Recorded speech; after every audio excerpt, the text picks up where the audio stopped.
For more information, please visit our website www.scienceworld.in. You can motivate us to do more by liking, sharing our Instagram and Facebook page. Also, don't forget to subscribe to our YouTube channel and press the bell icon to get notifications of new videos. Hello everyone, मेरा नाम तुषार भारद्वाज और ये हमारा channel science world. आज की हमारी video का target रहेगा मेंस्ट्रुअल साइकिल को समझना कि क्या है ये मेंस्ट्रुअल साइकिल, क्यों चलती है, कब से स्टार्ट होती है, कब खत्म होती है और क्यों जरूरी क्यों है ये, क्यों कहा जाता है मेंस्ट्रुअल साइकिल का चलना एक डिसाइडेड टाइम इंटरवल के हिसाब से बहुत ज्यादा जरूरी है। तो ये सारी चीजें हम डिस्कस करने वाले हैं आज की वीडियो में फुल डिटेल के साथ। लेकिन हम क्या करेंगे, हम दो स्टेप लेंगे। सबसे पहला स्टेप हमारा रहेगा मेंस्ट्रुअल साइकिल का मीनिंग और उसकी ओवरव्यू कि भाई 4 स्टेजेस इसके अंदर अगर होती हैं तो क्या क्या है, थोड़ा थोड़ा सा। फिर नेक्स्ट राउंड में हम हर एक स्टेज को क्लियर करके चलेंगे कि क्या इसमें हार्मोन्स का कनेक्शन है, कहां से कौन सी चीज आती है, ये सब। चलिए स्टार्ट करते हैं। मेंस्ट्रुअल साइकिल का मीनिंग होता है एक ऐसा पैटर्न जो 28 डेज का होता है। ह्यूमन फीमेल में देखा जाता है, गर्ल्स में 10 से 12 साल एज आने पर, जिसको हम किस नाम से जानते हैं, प्यूबर्टी, ऑनसेट ऑफ प्यूबर्टी। क्या बोलेंगे हम इसको, मेनार्च। तो मेनार्च मींस मेंस्ट्रुअल साइकिल की स्टार्टिंग। और एक नाम आता है menopause. Menopause means menstrual cycle का स्टॉपेज, कंप्लीटली टर्मिनेशन। लेकिन वो कब होता है, 45 टू 55। ठीक है। अब बात आती है, ये जो प्यूबर्टी है ये स्टार्ट हुई, प्यूबर्टी के दौरान काफी चेंजेस आते हैं। उन सभी चेंजेस में से एक चेंजेस क्या है जो ह्यूमन फीमेल में देखा जाता है, गर्ल्स में देखा जाता है, और वो चेंजेस है हमारे पास मेंस्ट्रुअल साइकिल का स्टार्ट हो जाना। ठीक है। मेंस्ट्रुअल साइकिल जिसको हम 28 डेज का एक पैटर्न भी बोलते हैं, एक फ्लो चार्ट भी बोल देते हैं, जो 4 अलग अलग स्टेजेस में डिवाइडेड है। क्लियर हुआ इतना? ये हमने अभी क्या सुना, मेंस्ट्रुअल साइकिल क्या होती है, कब से स्टार्ट होती है और कब ये खत्म हो जाती है। एक साइकिल तो हमारी टर्मिनेट हो जाएगी 28 डेज पर, लेकिन 28 डेज की एक साइकिल, फिर नेक्स्ट 28 डेज की एक साइकिल, ऐसे कब तक चलती रहेगी, कौन सी एज तक ये चलती है और कब टर्मिनेट होती है। तो टर्मिनेशन का नाम क्या आता है, मेनोपोज। पोज तो आपने सुना ही है, रुकने के लिए आता है। मेनोपोज मतलब मेंस्ट्रुअल साइकिल का रुक जाना। क्लियर हुआ? ठीक है। अब हम यहां पर सबसे पहले स्टेजेस को मेंशन कर लेते हैं। Number first stage, menstrual flow. Menstrual flow. Number second, preparative. क्या बोलते हैं इसको, प्रीपरेटिव। तो प्रिपरेटिव फेज, ये सेकेंड स्टेज है।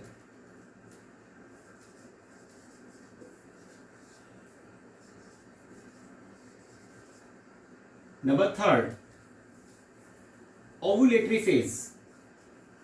Ovulatory phase. और last number 4, post ovulatory phase.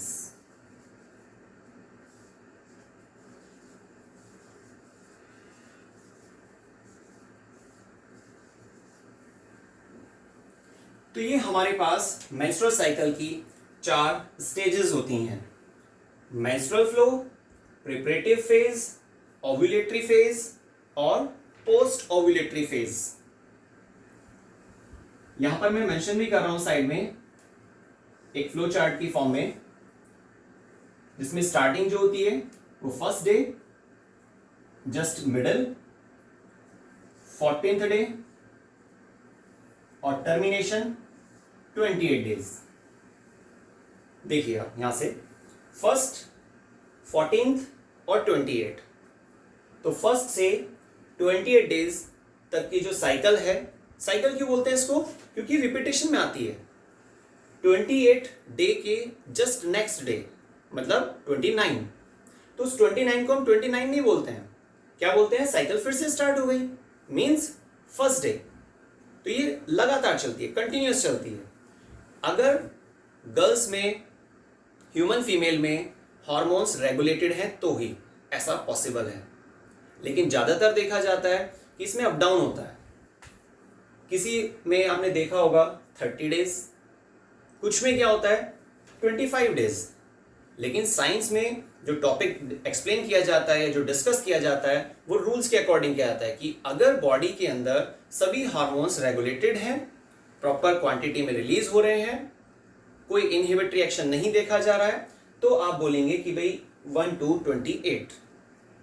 आइए इसका इंट्रोडक्शन लेते हैं स्टेजेस के अकॉर्डिंग। मेंस्ट्रुअल फ्लो क्या है, आप ये देखिए यहां पर क्या मेंशन किया है, फ्लो। फ्लो मतलब किसी मटेरियल का रिलीज होना। तो मेंस्ट्रुअल फ्लो एक वो स्टेज होती है जो 28 डेज में से स्टार्टिंग के, कौन से, स्टार्टिंग के 4 डेज माने जाते हैं इसमें, कि भाई स्टार्टिंग के 4 डेज तक जो पहले साइकिल चली होगी जिसमें फर्टिलाइजेशन नहीं हो पाया। ध्यान से सुनिएगा, हमारे पास जो डिस्कशन आ रहा है कि भाई जो पहले साइकिल चली थी उसमें अगर फर्टिलाइजेशन नहीं हुआ था तो उस साइकिल का जो वेस्ट है वो नेक्स्ट साइकिल के स्टार्टिंग के 4 डेज में रिलीज होगा। कितने डेज में रिलीज होगा, 4 डेज तक, first day, second day, third day, 4 day. अच्छा आप एक बात सोचिए ना, एक एग्जांपल लेते हैं इसमें। जैसे आज मान लीजिए, मान लेते हैं मंडे है, मंडे की मॉर्निंग में आपने क्लीनिंग वगैरह कर दी, चलिए ठीक है, हाउस में झाड़ू वगैरह जैसे लगाई जाती है, मॉप वगैरह किया जाता है, लेकिन शाम तक थोड़ी बहुत डस्ट वगैरह, कुछ ना कुछ ऐसे वेस्ट पार्ट एक्यूमुलेट हो ही जाता है इधर उधर जो भी। तो पहले दिन का जो भी वेस्ट मटेरियल था, नेक्स्ट डे की मॉर्निंग में एक रूल बना हुआ है कि भाई अगला दिन स्टार्ट हुआ, हमें सब जगह क्या करनी होती है, सफाई करनी होती है, ठीक है, घर में झाड़ू लगानी होती है, पोछा लगाना होता है, सब तरीके डस्टिंग वगैरह करते हैं आप। इस चीज को आप इससे जोड़िए जरा। तो पहली साइकिल का वेस्ट अगली साइकिल के स्टार्टिंग के 4 डेज तक रिलीज होता रहेगा, निकलता रहेगा। जैसे कि मैंने आपको अभी डेज के अकॉर्डिंग बताया, डस्टिंग वगैरह के बेसिस पे बताया कि भाई पहले दिन जो भी इंप्योरिटीज हमारे हाउस में कलेक्ट हुई हैं, डस्ट पार्टिकल आ गए हैं, तो ये सभी चीजें आप नेक्स्ट डे मॉर्निंग में उसको साफ सफाई करते हैं ताकि हमारा घर साफ हो सके। सेम ऐसा ही होता है, सिर्फ वर्डिंग का अंतर है। तो नेक्स्ट साइकिल जो हमारी स्टार्ट हुई है उसमें जो शुरू के 4 दिन होंगे तो वेस्ट बाहर निकलता रहेगा, और वो वेस्ट क्या होगा, उसको हम मेंसेस भी कहते हैं। क्या बोलते हैं उसको, मेंसेस, जिसमें वेस्ट में भाई क्या क्या चीज हो सकती है, अनफर्टिलाइज्ड एग, मतलब ऐसा एग जो पिछले वाली साइकिल में फर्टिलाइज नहीं हो पाया स्पर्म के साथ, तो वो बाहर निकलेगा, ठीक है। कुछ टिश्यूज होते हैं, वो टिश्यूज डैमेज हो जाते हैं, तो वो सारी चीजें, रप्चर्ड ब्लड वेसल्स वगैरह, तो ये ऐसे देखा जाता है। अब आते हैं नेक्स्ट, नंबर 2, प्रीपरेटिव फेज। देखिए यहाँ पर क्या लिखा है, प्रिपरेशन। जैसे आप एग्जाम्स की प्रिपरेशन करते हैं, कोई भी आप काम करने जा रहे हैं, पहले उसका डिस्कशन करते हैं कि भाई कैसे ये काम होना चाहिए। इसी तरीके से प्रिपरेटिव फेज में क्या होगा, पहली बात इसका टाइम ड्यूरेशन क्या है, 5 to 13, 5 to 13, 5वें दिन से लेकर 13वें दिन तक तैयारी चलती है। और वो तैयारी कहां कहां चलती है, 2 जगह है उसकी। एक लोकेशन होती है ओवरी के अंदर और दूसरी लोकेशन होती है यूट्रस के अंदर। जो फीमेल रिप्रोडक्टिव सिस्टम होता है वहां पर आपने सुना होगा, यूट्रस एक पार्ट होता है, यूट्राइन पार्ट भी बोल देते हैं, वॉम्ब भी बोल देते हैं उसको, WOMB। तो यहां पर 2 लोकेशंस पर तैयारी चल रही है, पर किसकी तैयारी चल रही है, कि कोई आएगा, ठीक है, आने के बाद वो कहां रुकेगा, तो तैयारी तो करनी होती है ना। जैसे गेस्ट की इंफॉर्मेशन आती है कि भाई आज हमारे चाचा जी आने वाले हैं, आज हमारे कोई रिलेटिव आने वाले हैं, तो हम क्या करते हैं, फटाफट से सब चीजें साफ वाफ करते हैं, बेडशीट को चेंज कर देते हैं, पिलो कवर वगैरह चेंज कर देते हैं। तो ये तैयारी चल रही है ना। ऐसे ही एग के साथ भविष्य में, मींस 3rd स्टेज में जिक्र आएगा, वैसे वो भविष्य में एग के साथ कोई फ्यूज होने वाला है। कौन है वो, स्पर्म, जो मेल बॉडी से आएगा, पर लेकिन उसके आने के बाद तैयारी नहीं होती, उससे पहले ही तैयारी करनी होती है। तो इसलिए यहां पर स्टेज में क्या नाम डाला गया, प्रिपरेटिव फेज, तैयारी कर रहे हैं।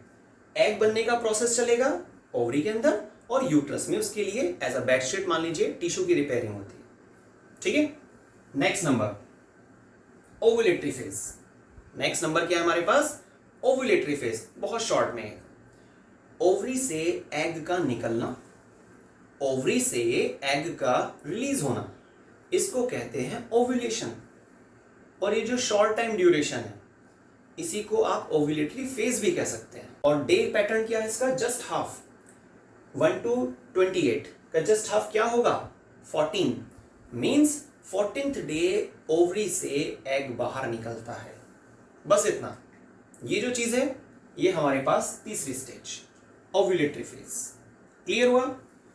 Fourth number, fourth stage post ovulatory phase. आपने प्रीपेड पोस्टपेड सुना है ना? शुरू में ही झटका लग जाना, बाद में झटका लगना कि कितना बिल आया, ये सब चीजें। तो सेम ऐसे ही है जैसे बोर्ड और प्री बोर्ड। तो यहां पर क्या आ रहा है, क्या नाम डाला गया यहाँ पे? पोस्ट ओव्यूलेटरी मींस ओव्यूलेशन के आगे की स्टेजेस। ओव्यूलेशन के आगे क्या होना है तो ओव्यूलेशन के बाद बोलेंगे ना उसको, तो पोस्ट ओव्यूलेटरी फेज। और ये कब से कब तक होता है? 15 से स्टार्ट होकर 28 डेज। ये पूरा पैटर्न यहां पर हम इसको शॉर्ट में डाल देते हैं, पोस्ट ओव्यूलेटरी फेज। मैंने शॉर्ट में लिख दिया, आप ये मत सोचिएगा पेरिस ऑफ प्लास्टर, पीओपी। ठीक है, ये क्या है हमारे पास? Post ovulatory phase 15th to 28। 14th number पे क्या था हमारे पास? Ovulatory phase. क्या होता है 14 नंबर पे? Ovulatory phase. क्लियर? 4th से लेकर आपका 13 तक ये जो ड्यूरेशन आ रही है ये किसके लिए थी? Number second preparative phase, preparative phase. और ये जो स्टार्टिंग का था हमारे पास 1 to 4th डे। ठीक है, मैक्सिमम 4th डे। तो ये आपका बनता है मेंस्ट्रुअल फ्लो। क्लियर हुआ? अभी हमने क्या सुना? 4 स्टेजेस। पहली stage 1st to 4 days, second stage 5th to 13th day, third stage 14th day जिसमें एग बाहर निकला, और लास्ट 4th स्टेज में क्या डिस्कस किया हमने पोस्ट ओव्यूलेटरी फेज के अंदर कि भाई 15 से लेकर 28 दिन तक का जो प्रोसीजर है कि यहां पर एग फर्टिलाइज हो पाएगा या नहीं हो पाएगा या कब ये वेट करेगा। तो ओवरऑल जो इसका टाइम पीरियड होता है वो 15th से लेकर 28th डे तक होता है। ठीक है, अगर बाई चांस आपने मान लेते हैं ऐसा कि फर्टिलाइजेशन हो गया है तो हम बोलेंगे कि साइकिल ब्रेक हो जाएगी, रुक जाएगी और प्रेगनेंसी पीरियड स्टार्ट हो जाएगा, 9 मंथ का जो प्रोसेसर है। लेकिन अगर फर्टिलाइजेशन नहीं हुआ तो फिर ये आपका 28 डे तक वेस्ट एक्यूमुलेट हो जाएगा, नेक्स्ट साइकिल में फिर से रिलीज होना शुरू होगा। ये हमारा ओवरव्यू खत्म हो गया। क्लियर हुआ? तो अभी हमने मेंस्ट्रुअल साइकिल का ओवरव्यू कंप्लीट कर लिया है कि भाई क्या क्या होता है, कैसे होता है। अब हम डिस्कस करने वाले हैं कि हमारे पास ये जो टॉपिक आ रहा है मेंस्ट्रुअल साइकिल, कि इसमें जो स्टेजेस हैं क्या इसमें कौन से हार्मोन होते हैं, कहां से वो रिलीज होते हैं और क्या वो काम करते हैं। ठीक है, तो पहले हम इसके पार्ट्स को मेंशन कर लेते हैं यहां पर।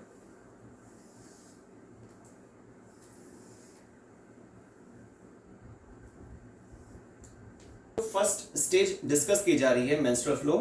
तो यहां पर क्या होता है, 1 से 4 डेज तक ये मटेरियल बाहर निकलेगा जिसको हम जनरल भाषा में क्या बोलते हैं, मेंसेस। इसमें क्या क्या कंपोजिशन, क्या क्या मटेरियल पाया जाता है? नंबर फर्स्ट आपको मिलेगा ruptured blood vessels, number second mucus, number third unfertilised egg और नंबर फोर्थ एंडोमेट्रियम टिश्यू। अब आप सोच रहे होंगे ये एंडोमेट्रियम टिश्यू क्या होते हैं? फीमेल रिप्रोडक्टिव सिस्टम में अगर आप स्ट्रक्चर देखते हैं यूट्राइन पार्ट की, तो जो यूट्रस की लाइनिंग होती है ना, इनर मोस्ट लाइनिंग, अंदर वाली जो लेयर होती है, तो उसको बोलते हैं एंडोमेट्रियम टिश्यू। और वो हर साइकिल में अगर उनका टारगेट पूरा हो जाता है, टारगेट पूरा होने से मतलब अगर जाइगोट बन जाता है, अगर फर्टिलाइजेशन हो जाता है, तो वो जाइगोट वहां पर प्लेस करता है अपने आप को और ये टिश्यू बने रहते हैं काफी समय तक, अप टू 9 मंथ। लेकिन अगर फर्टिलाइजेशन नहीं होता तो ये टिश्यू डैमेज हो जाते हैं, नेक्स्ट साइकिल में फिर दोबारा से बनेंगे। ठीक है, मेंस्ट्रुअल फ्लो का मतलब होता है फीमेल बॉडी में गर्ल्स में जो 28 डेज का पैटर्न है उसमें से शुरू के 4 दिन तक जो वेस्ट बाहर निकलना है, ठीक है, जिसको हम क्या बोलते हैं, मेंसेस, तो उसमें कुछ चीजें देखी जाती हैं। फर्स्ट आप बोल सकते हैं ruptured blood vessels, number second mucus, number third पे बल्कि आप एंडोमेट्रियम टिश्यू डालिएगा। कौन से tissue, endometrium.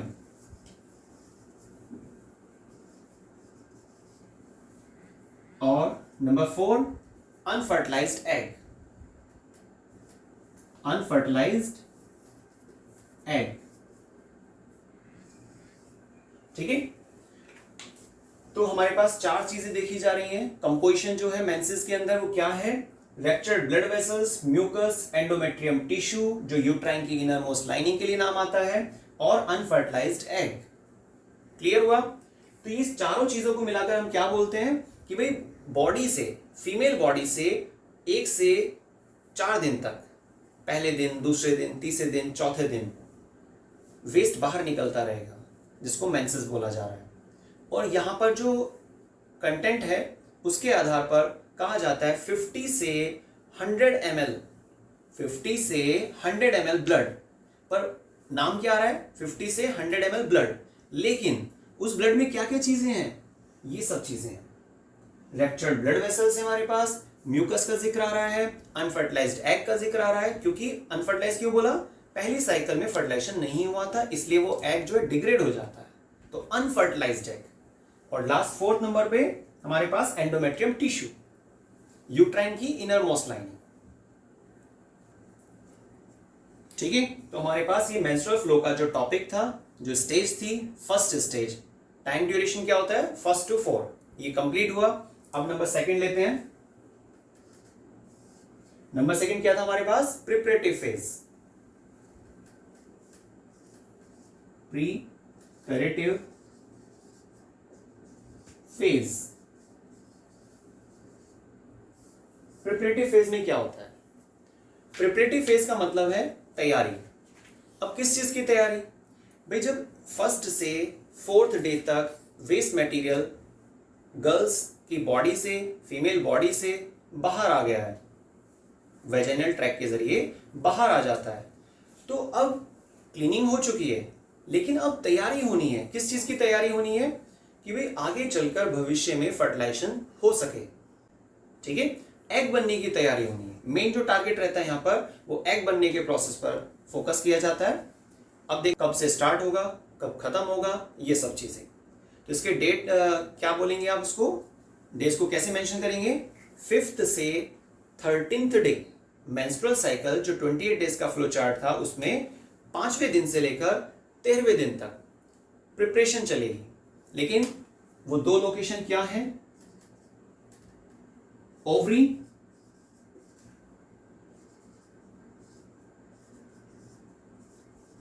Uterus, ovary and uterus, ये 2 हमारे पास लोकेशन है जहां पर प्रिपरेशन चलनी है। अब क्या क्या प्रिपरेशन चलती है, उसमें क्या होता है, ओवरी के अंदर एग बनने का प्रोसेस चलेगा 5th से 13th डे तक, एक साथ 2 लोकेशन पर प्रिपरेशन चल रही है। ओवरी के अंदर एग बनने का प्रोसेस, और यूट्रस के अंदर जो पहली साइकिल में एंडोमेट्रियम लाइनिंग डैमेज हो गई थी उसकी रिपेयरिंग चलेगी। अगर पार्ट ज्यादा डैमेज हो गया वो फिर से तैयार होगा, ठीक है। तो जो यूट्रस की अंदर की लाइनिंग है उसको फुल्ली रिपेयर कर दिया जाता है, लेकिन कितने दिन के अंदर, 5 से 13, 5 से लेकर 13 तक, ये जो ड्यूरेशन है ना, तो ये तैयारी हो रही है। लेकिन बात आती है मेन ओवरी की, कि ओवरी में क्या चेंज हो रहा है, कैसे बन जाता है एग, क्या कोई हार्मोन है जो उसके लिए रेस्पॉन्सिबल है।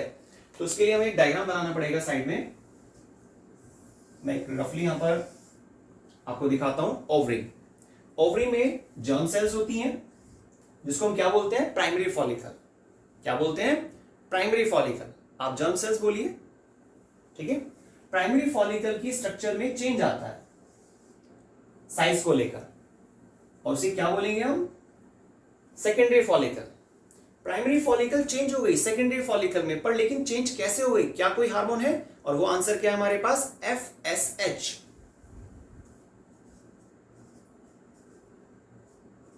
FSH फंक्शन कराता है, क्या फंक्शन है FSH का? पिट्यूटरी से आने वाला हार्मोन जिसको हम क्या बोल रहे हैं? FSH, follicle stimulating hormone. आप फुल फॉर्म मैच कीजिए जरा, फॉलिकल को स्टिमुलेट करने वाला हार्मोन। पर कौन सी फॉलिकल को स्टिमुलेट करने वाला हार्मोन? ओवरी की प्राइमरी फॉलिकल को स्टिमुलेट करता है। और क्या कहता है कि भाई अब चेंज हो जाओ, आप प्राइमरी से सेकेंडरी में चेंज हो जाओ। लेकिन इसके आगे भी से काम करना होता है, और सेकेंडरी को चेंज करता है किसमें? टर्शरी फॉलिकल के अंदर। ठीक है, और ये जो टर्शरी फॉलिकल है या सेकेंडरी फॉलिकल्स है, इनके अंदर क्या चीज है? ये जो मैं सर्कल बना रहा हूं बार बार, इसको साइज बड़ा होता जा रहा है, यही वो स्ट्रक्चर है जिसको हम क्या बोलते हैं? एग। ठीक है, तो प्राइमरी फॉलिकल को चेंज किया गया सेकेंडरी फॉलिकल में, सेकेंडरी ओवेरियन सेल। सिंपल एक और नाम भी है इसका, आप ग्राफिन फॉलिकल बोलिए या ओवेरियन सेल कह दीजिए, सबसे इजी। तो प्राइमरी को सेकेंडरी में, सेकेंडरी को टर्शरी में किसने चेंज किया? FSH ने। ठीक है, लेकिन आगे इसको एक स्टेप और हैंडल करना होता है, और वो है हमारे पास mature Graafian follicle. Mature Graafian follicle. अब ये जो मैच्योर ग्राफियन फॉलिकल है, मींस ओवरी की सेल मैच्योर हो गई है, और इसके अंदर ये जो सर्कल बनाया जा रहा है, ये क्या चीज है? एग। क्या है ये? एग। लेकिन इस पूरे ट्रैक को इसने कंट्रोल किया। अगर ये बाय चांस नहीं आ पाया, किसी वजह से नहीं आ पाया, या किसी और केमिकल ने इसको ब्लॉक कर दिया, ठीक है, जैसे आपको पता है कॉन्ट्रासेप्टिव पिल्स आती हैं। पिल्स मतलब एक मेडिसिन आती है, अलग अलग कंपनी उसको तैयार कर रही है अलग अलग नाम से, पर लेकिन ओवरव्यू में हम क्या बोलेंगे? Contraceptive pills. ऐसी पिल्स, ऐसे केमिकल्स, ऐसी मेडिसिन जो कुछ हार्मोन्स के बेसिस पर भी काम करती हैं, हार्मोन्स को ब्लॉक कर देती हैं। आप मानिए कि आपने कोई टैबलेट ली, उस टैबलेट ने क्या किया? FSH को ब्लॉक कर दिया, तो सारा प्रोसेस, सारा पाथवे ब्लॉक हो जाएगा। भाई जब FSH नहीं आएगा तो क्या ये सेल्स चेंज हो जाएंगी? क्या इसके अंदर एग बन जाएगा? नहीं बनेगा। ठीक है, तो FSH अगर आ रहा है तो आने के बाद क्या करेगा? इनको चेंज करेगा और ओवरी के अंदर एग को तैयार कर देगा। क्लियर हुआ? तो ये प्रिपरेशन थी ना, किसकी प्रिपरेशन थी? ओवरी के अंदर एग को बनवाने की। लेकिन इसमें कितना टाइम पीरियड लगा? 5th to 13। यहां पर डेज बल्कि डाल देते हैं, आपको और भी कंफर्ट हो जाएगा। 5th to 13, और यहां पर डेज क्या लिए थे हमने? 1 to 4। ठीक है, और ये 5 से 13 नंबर, ये डेज है। ठीक है, अब हमने 28 दिन में से कितने डेज का डेटा कवर किया है? 13 तक। 13वें दिन तक का हम प्रोसेस सारा समझ चुके हैं। यूट्रस तो क्लियर है ना आपको? यूट्रस फीमेल रिप्रोडक्टिव सिस्टम का एक पार्ट, यूट्राइन पार्ट, जिसकी इनर लाइनिंग एंडोमेट्रियम को फिर से तैयार करना होता है, रिपेयरिंग करनी होती है। तो ये हमारे पास दूसरी स्टेज क्लियर हो गई। अब हम नेक्स्ट नंबर पर आते हैं, नंबर 3। सोचिए जरा, अभी मैंने आपको क्या बताया था वीडियो के स्टार्टिंग में, जब हमारा ओवरव्यू चल रहा था मेंस्ट्रुअल साइकिल को लेकर? थर्ड स्टेज क्या होती है? Ovulatory stage. आप ओव्यूलेशन भी कह सकते हैं, ओव्यूलेटरी फेज या स्टेज।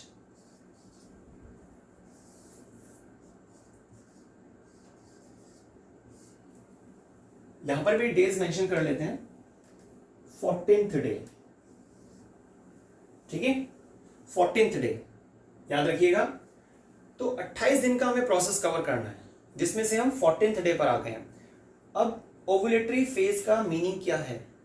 भाई जब हम ये देख चुके हैं सेकेंड स्टेज में कि प्राइमरी फॉलिकल चेंज होते होते मैच्योर स्टेज में पहुंच चुकी है, मैच्योर ग्राफिन फॉलिकल में बदल चुकी हैं, और उसके अंदर क्या चीज डेवलप हुई है? एग। इस पूरे काम को कराने में किसने मदद की? FSH ने। और FSH कहां से आया था? पिट्यूटरी से। पिट्यूटरी से FSH निकलता है, फॉलिकल स्टिमुलेटिंग हार्मोन। पर पिट्यूटरी को कौन कहता है?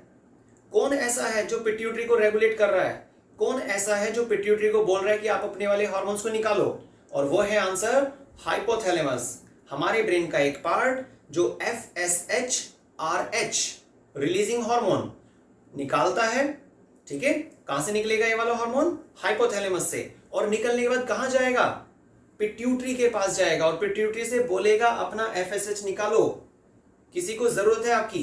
तो एफएसएच वहां से निकलेगा, ब्लड में एंटर करेगा और घूमते फिरते कहां तक पहुंचेगा? ओवरी के पास, जो एक रिप्रोडक्टिव ऑर्गन है।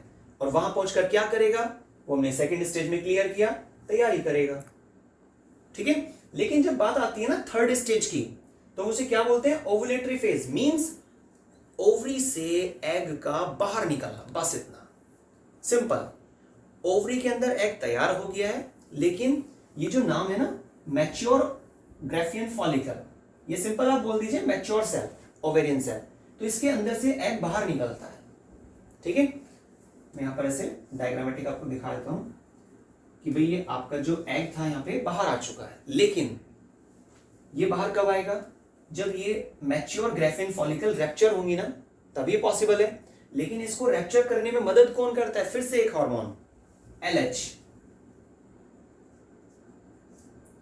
कौन एक्शन करेगा? LH hormone. ये जो हमारा LH है, इसको बोलते हैं ल्यूटिनाइजिंग हार्मोन। क्या बोलते हैं इसको? Luteinizing hormone. ये भी पिट्यूटरी से ही आता है। तो पिट्यूटरी के एंटीरियर पार्ट, पिट्यूटरी के आगे वाले हिस्से से ल्यूटिनाइजिंग हार्मोन आता है और ये हार्मोन क्या करता है? मैच्योर ग्राफिन फॉलिकल पर एक्शन करेगा, उसको रैप्चर करेगा और रैप्चर करने के बाद उसके अंदर जो खास चीज थी एग, उसको बाहर निकाल देता है। और बस बाहर निकलने के प्रोसेस को बोलते हैं ओव्यूलेशन। और ओव्यूलेशन मेंस्ट्रुअल साइकिल के जिस डे हुआ, जिस टाइम ड्यूरेशन में हुआ, उसको बोलते हैं ovulatory phase. Phase means duration, कब से कब तक? ये कुछ घंटे का प्रोसेसर है, बाकी में तो डेज शामिल हो रहे हैं कि भाई शुरू के 4 दिन, फिर आपने बोला 5 से लेकर 13 दिन तक, 13th डे तक, फिर आपने बोला इसके लिए 14th डे, ठीक है। वैसे मैक्सिमम अगर देखा जाए तो इसमें 20 से 22 घंटे का टाइम इंटरवल दिया जाता है। लेकिन मैंने आपको स्टार्टिंग में बोला था, ध्यान रखिए, कंफ्यूज मत होना, क्योंकि बायो में क्या होता है ना, बायोलॉजी में जब भी हम कोई टॉपिक देखते हैं, वो हमारी बॉडी का ह्यूमन फिजियोलॉजी के बारे में ज्यादातर दिया हुआ है 12th क्लास में। तो हमें सारी चीज सुनने के बाद अपने ऊपर ले जाना होता है, ये नेचुरल थिंकिंग है। आप मान लीजिए कोई डिजीज सुन रहे हैं, मान लीजिए मैंने आपको कोई डिजीज के बारे में एक्सप्लेनेशन दी, ठीक है, एलिफेंटिसिस डिजीज या फिर कैंसर या कुछ भी XYZ। तो जब हम उसको सुन लेते हैं ना, तो बाद में हम सिम्टम्स को अपने ऊपर अप्लाई करते हैं और हमें लगता है अरे शायद हमें ये वाली बीमारी तो नहीं है, हमें इम्यूनोलॉजिकल डिसऑर्डर तो नहीं है। लेकिन क्या ना, आपको ये सब चीजें ध्यान रखनी है कि अभी यहाँ पर हम साइंस के अकॉर्डिंग बिल्कुल रेगुलेटेड वे में, कि भाई ऐसा हमारे पास हो रहा है, लेकिन वो तभी पॉसिबल होगा अगर हमारी बॉडी नॉर्मल है, कोई इसमें अबनॉर्मलिटी नहीं है, ठीक है ना। तो ये डेज तभी पॉसिबल बन पाएंगे टाइमिंग के हिसाब से। तो ओव्यूलेटरी फेज क्लियर हुआ आपको? यहां पर आप सिर्फ एक पॉइंट डाल सकते हैं, LH। LH का क्या रोल होता है वो मैंने आपको वहां पर एक्सप्लेन कर दिया है। Next number, 4th stage. आप बोलिए जरा, 4th स्टेज क्या थी? बताइए। बिल्कुल ठीक, सही सोच रहे हैं आप सब। 4th स्टेज हमारे पास थी post ovulatory phase. Post ovulatory phase.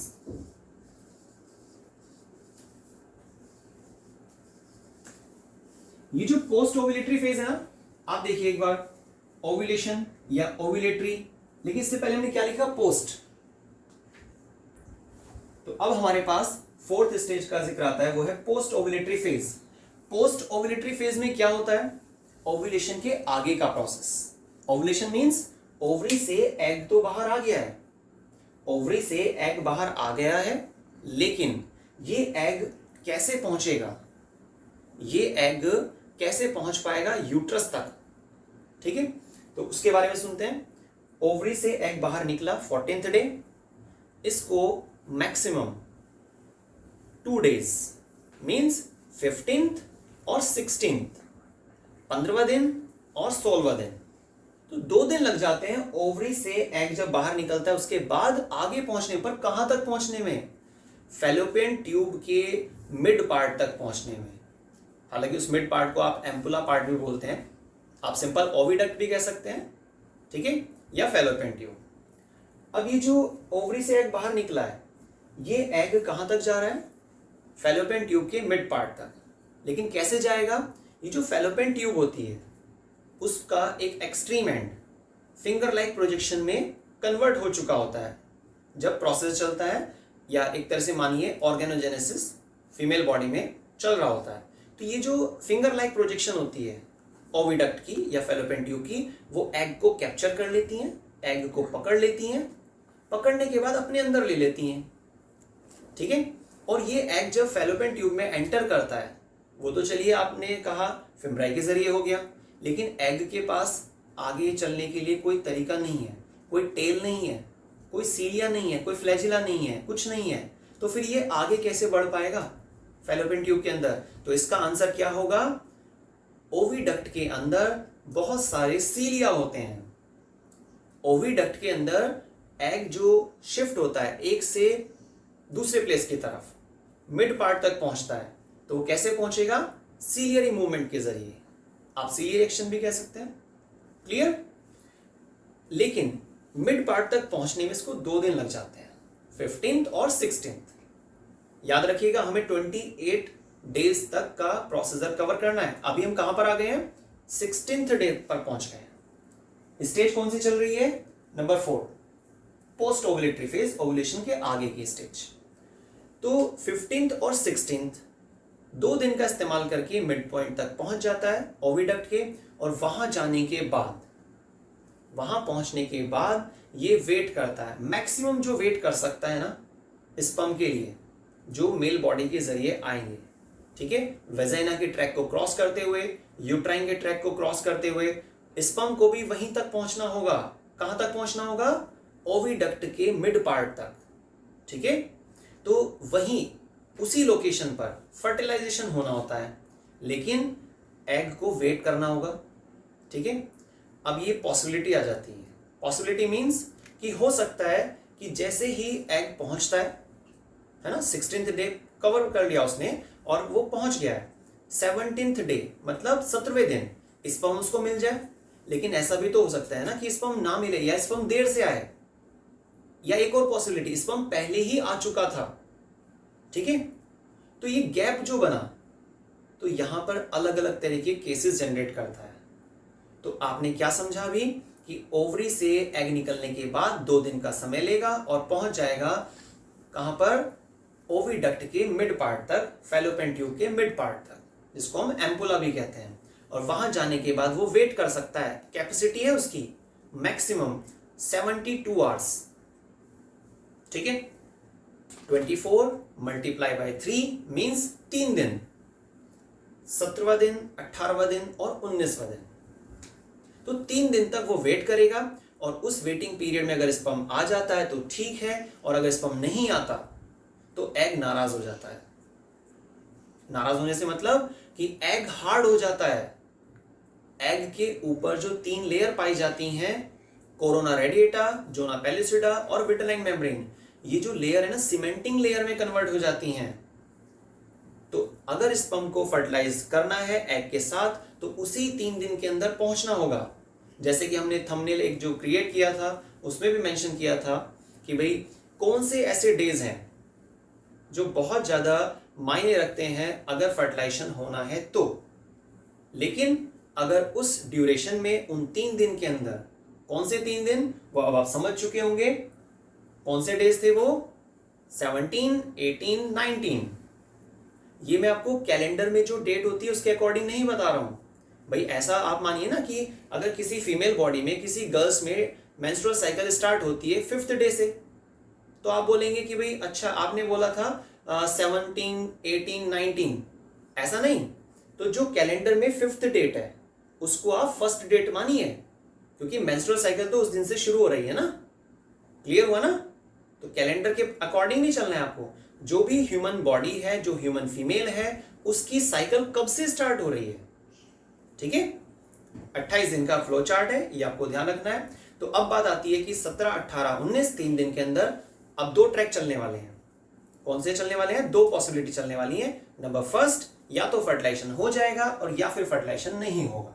अगर फर्टिलाइजेशन हो गया तो बात खत्म हो गई, मेंस्ट्रुअल साइकिल रुक जाएगी और प्रेगनेंसी पीरियड, गेस्टेशन पीरियड ये स्टार्ट हो जाएगा 9 मंथ के लिए। ठीक है, और अगर ऐसा हुआ जाइगोट बनेगा। बेसिक बात है कि स्पर्म जो पहुंचा है उसका न्यूक्लियस एग के न्यूक्लियस के साथ मिक्स हो जाएगा और जाइगोट बन जाता है। और अगर जाइगोट बनता है ना, तो हमारा ब्रेन सिग्नलिंग के बेसिस पे पूरी बॉडी में खबर फैला देता है कि अब मेंस्ट्रुअल साइकिल नहीं चलनी है। ठीक है, और वो खबर, वो मैसेज यहां तक भी आता है ओवरी के पास तक, और ओवरी में स्ट्रक्चर को लेकर काफी सारे चेंजेस होते हैं। कॉर्पस ल्यूटेम एक पार्ट होता है, वो बन जाता है और वो बना रहता है अप टू 9 मंथ, जिससे प्रोजेस्टेरोन हार्मोन निकलेगा। ठीक है, तो ये हमारी एक पॉसिबिलिटी हुई। लेकिन अगर फर्टिलाइजेशन नहीं हुआ, क्योंकि हमारा टॉपिक क्या है, मेंस्ट्रुअल साइकिल, तो हम यहाँ पे कौन सी पॉसिबिलिटी को डोमिनेंट फेज में लेंगे, प्रभावी स्टेज में कौन सी को कंसीडर करेंगे, फर्टिलाइजेशन नहीं हुआ। मींस आप मान लीजिए कि स्पर्म देर से आया। ठीक है, तो अब एग आगे बढ़ चुका है, यूट्रस की तरफ आ गया है, हार्ड हो गया है, और वो आगे बढ़ेगा। मींस 20, 21, 22, 23, 24, 25, 26, 27 और लास्ट 28। तो यूट्रस के सबसे नीचे वाला पार्ट, जिसको क्या बोलते हैं, वेजाइना। ठीक है, वेजाइना के internal opening means internal orifice, वहां तक पहुंच जाएगा। ये एग जो हार्ड हो गया है, अनफर्टिलाइज्ड एग जिसको बोल रहे हैं, और जब ये जा रहा होता है ना ऐसे, इसको वेस्ट बोलते हैं। Unfertilised egg means waste.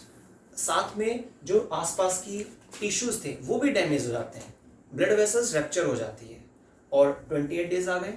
लेकिन अब नेक्स्ट डे स्टार्ट हुआ 29, पर 29 नहीं है, वो नेक्स्ट साइकिल स्टार्ट हो गई है, मतलब अगली साइकिल का पहला दिन, फिर दूसरा दिन, फिर तीसरा दिन, फिर चौथा दिन। तो इन 4 दिन तक फिर से फ्लो निकलेगा। इसीलिए मैंने आपको स्टार्टिंग में बोला था कि फर्स्ट साइकिल का वेस्ट नेक्स्ट साइकिल के स्टार्टिंग के 4 डेज में बाहर निकलता है, जिसको हम क्या बोल रहे थे, मेंस्ट्रुअल फ्लो, उस स्टेज को। ठीक है, जिसकी ये कंपोजिशन थी। क्लियर हुआ?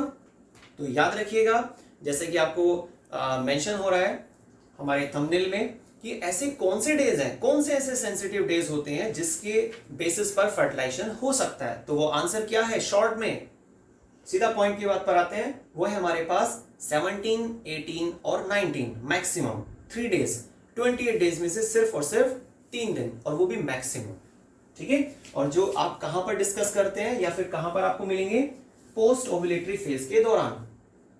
ये हमारा टॉपिक खत्म हो गया है। बस हमें एक लाइन और कनेक्ट करनी है इसमें, कि ओवरी से जब एग बाहर निकला था, ओवरी से जब एग बाहर निकल गया था, तो जो इसकी मेम्ब्रेन है ना, रेप्चर्ड पार्ट, ये रेप्चर्ड पार्ट जो होता है हार्ड हो जाता है। ये रेप्चर्ड पार्ट काफी टफ हो जाता है इस तरीके से। ठीक है, कंडेंस हो जाएगा, और इसको क्या बोलते हैं, इसका एक नाम रखा जाता है कॉर्पस ल्यूटियम।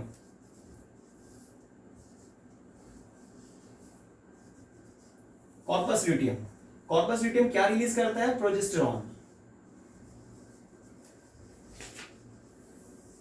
अब मैंने आपको यहां पर इसका डिस्कस क्यों कराया, क्योंकि जो कॉर्पस ल्यूटियम है जिससे प्रोजेस्टेरॉन हार्मोन रिलीज होता है, पर ये शॉर्ट ड्यूरेशन के लिए, क्योंकि फर्टिलाइजेशन नहीं हुआ। लेकिन अगर फर्टिलाइजेशन हो जाता, 9 मंथ का प्रोसेस चलता, वो स्टार्ट हो जाता, तो ब्रेन सिग्नलिंग देता है। ठीक है, जो मैंने आपको बोला था कि पूरी बॉडी में एक मैसेज फैल जाता है, और वो मैसेज ओवरी तक भी आता है। तो वही मैसेज क्या करेगा, वही केमिकल्स क्या करेंगे, इस कॉर्पस ल्यूटियम को बनाए रखेंगे एक लंबे समय तक। और अगर ये बना रहेगा लंबे समय तक, तो क्या रिलीज करता रहेगा अपने अंदर से, प्रोजेस्टेरॉन हार्मोन को, जिसको प्रेगनेंसी हार्मोन भी कहा जाता है, और ये प्रेगनेंसी मेंटेन किए रखने में मदद करता है। ठीक है, बाकी आप एस्ट्रोजन को अगर कनेक्ट करना चाहें तो आप कर सकते हैं, कि प्राइमरी फॉलिकल से जो मैच्योर फॉलिकल है, ये जितनी भी सेल्स दिखाई जा रही हैं आपको, इन सभी से एस्ट्रोजन हार्मोन रिलीज करता है। ठीक है, क्लियर हुआ बच्चों? थैंक्स बच्चों, ध्यान रखिएगा। अगर आपको वीडियो पसंद आई, आपको लगा कि एक्सप्लेनेशन बेस्ट है, तो आप प्लीज लाइक, सब्सक्राइब, शेयर और कमेंट कीजिएगा। और आपको कुछ भी अगर डाउट लगता है कि सर आप ये हार्मोन्स की जो डिटेल है आप इसको एक्सप्लेन कर दीजिए अलग से, आप 11th में 12th में वो मैटर नहीं है, तो हम उसको हार्मोन्स पर एक अलग सीक्वेंस बनाकर भी आपको वीडियो की फॉर्म में एक्सप्लेन करेंगे। इसका जो रिटन मटेरियल है वो आपको हमारी वेबसाइट पर मिल जाएगा, वो आपको मालूम है, डिस्क्रिप्शन बॉक्स में उसका लिंक भी दिया गया है। और साथ में जो क्वेश्चंस हैं एनसीईआरटी के वो भी सब आपको मिल जाएंगे। और वेबसाइट क्या है हमारी? www.thescienceworld.in। थैंक्स बच्चों।